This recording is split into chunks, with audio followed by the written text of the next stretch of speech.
Ayo. I'm trying a new recording software, so let's see how this goes. But I'm going to do a little Procreate animation thing directed at Chris, but anyone else who stumbles upon this and might enjoy learning nothing, have fun. So I'm doing this animation where there's going to be a ring that rolls by here on level ground. I'll show it. Why not? Alright, so I did this separate animation where on the same height level, this ring is just going to be rolling across the screen. And then I'm doing a separate animation for what's going to be in the background. And so right now we're doing Kino's animation because, Chris, you saw I did Eris's last night. Eris's was really easy because she's just sitting there and flips like one page of a book and then looks up. This one I'm going to push myself a little more. So I started off by just drawing the background, so get rid of everything else. I just have this layer 1, that's the background, as you can see here, has background turned on. And so it's got this ledge here that I waxed up a little bit with some markings, some clouds. I kept like kind of the same ground perspective because of the ring rolling, but I'm probably going to skew that for other ones.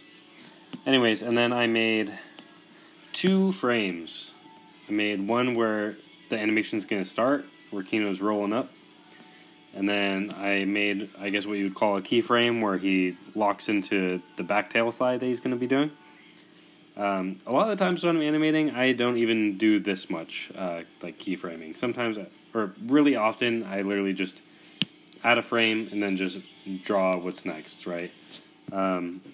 But this time I decided I thought it'd be helpful to show if we do a keyframe. So basically the point is we've got 2 frames and now we want to animate our way up to the middle of it. I mean, if we wanted to be a professional, we'd probably add another frame after and probably draw him like landing the trick. So skateboards, I don't know if I ever complained. As much as I love skateboarding, they're kind of a pain in the ass to draw because there's so many like pieces that have to be like properly proportioned to each other, and then they all have to have the same perspective. Okay, I'm taking way too long doing this. I've got his knees bent, taking the impact. No, his shoulders will probably be down this way. But when he lands it, he's like, huh? Ring? Got his hair blowing back here. Head's too big, as usual.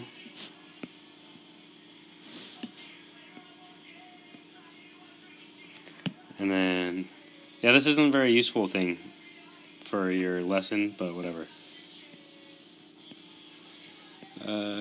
He's got the awkward skate land pose.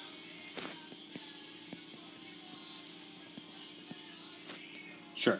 And then actually on this frame, so Primo is right here, and then he's making this little ramp on this keyframe. On this keyframe, the ramp is going to be gone. It'll like dissolve back into the ground. And Primo's probably going to be flying, like he's going to do like a jump through the air. It'll probably be like around here. You can edit it if it's not right. It's all good, dude. Don't worry. I feel like you're worrying. It's no big deal. Got his little fin. Oh, you're telling me Primo's like way too big compared to Kino here? Shut up. There you go. Maybe it's a little better. Alright, so now we have 3 keyframes. Did I need to draw that on camera? I don't know. But let's just add a frame here. Oh, by the way, I'm at 8 frames per second because I'm no god of animation. I'm just a man. I just show one onion skin at a time. Alright, let's just draw the next frame. So, right now we're working from getting here to here. So I'm just going to draw the next one, where he's going to be crouching over just a little bit more, getting ready to pop his trick. What do skaters look like when they're about to pop a trick? Not like a seagull. That's no good. I'll fix that in a second. Because he should be getting bigger since he's coming towards the camera. Yeah, that's horrible.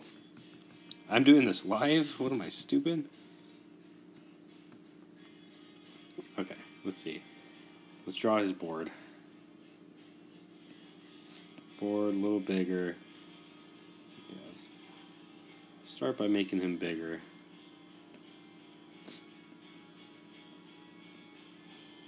Okay, what the hell do I look like when I'm about to pop the board? Not very cool. Shouldn't try to be like me. Okay, his head is looking at what he's about to skate. His hair is blowing in the wind because he's skating so fast.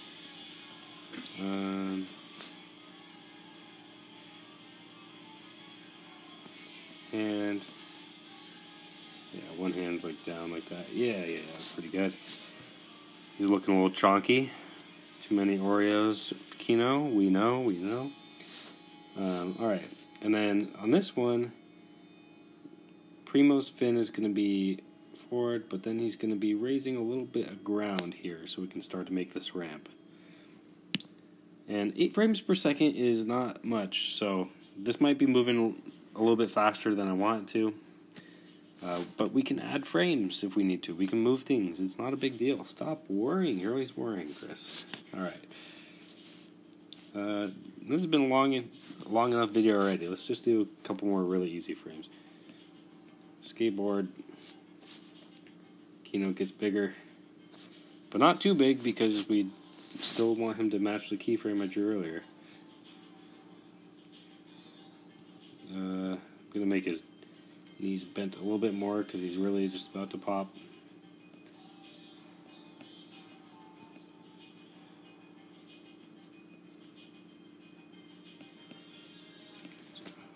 What skater bends over this much to pop?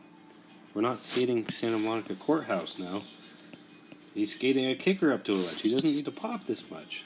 It's okay. In animation, they say exaggerating is good. Alright.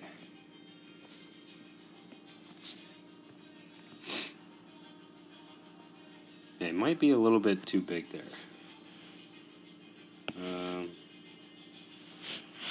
Just going to shrink him a tiny bit. I might have to make the keyframed forward Kino a little bit bigger. I think he might actually need to be bigger because on this ledge, like the ledge is supposed to be not that tall on him. Whoops. And so, I mean, this is all part of it, right? Like realizing that something needs to be bigger or whatever, moved around. You just animate in a way that makes it all work out in the end. Alright, so starts here, boom, boom. Okay, and this one we forgot to draw the ramp coming up. So Primo's ramp. And I'm actually going to have Primo's fin dip under for a second. And then... Fucking... Oh, that cat. You guys heard that. She almost spilled the vase. Alright. Ramp. Kino's board this time is about to hit the ramp. So I might have to start the animation a little bit farther back. That first one I drew didn't have to be the first frame, but it just is for our starting point. Okay. Alright. He's still gonna just have his knees bent. And this is 8 frames per second, so this stuff is moving quick. If his knees are bent for many frames in a row, that's because he's moving quick, and they would be. No big deal. Once again, man, you're just worrying.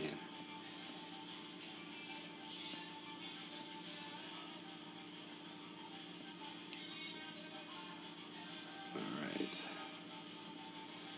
And when I'm, like, inking it, I'll worry about, like, which way his clothes are blowing in the wind and stuff like that. Honestly, like, I should be doing less detail.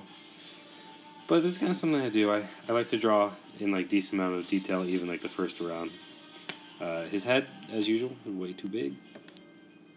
I do that literally every time. The other day when I was drawing with Copics again, it took me forever to do the pencil because I couldn't just readjust the head like that. I had to erase it every time, and then, oh my god, it took forever. Alright, and then, let's see how that looks. Ooh, pretty neato. Yeah, I think I'll just have to draw him starting a couple frames farther back. But that's not too bad. 8 frames per second is kind of rough for skateboarding stuff, I've noticed, just because skateboarding's like a lot of movement that can look choppy if it's spread out too thin over frames. But anyways, Chris, I don't know if that was helpful. We're going to keep doing the same thing and animate about that distance the whole way, but when he goes off the ramp, we're going to slow down like his horizontal movement and exchange that for a little upward movement. So instead of having like this distance between each frame, probably shorten to something more like that, if that made any sense. And yeah, I don't know. Was that helpful? I doubt it.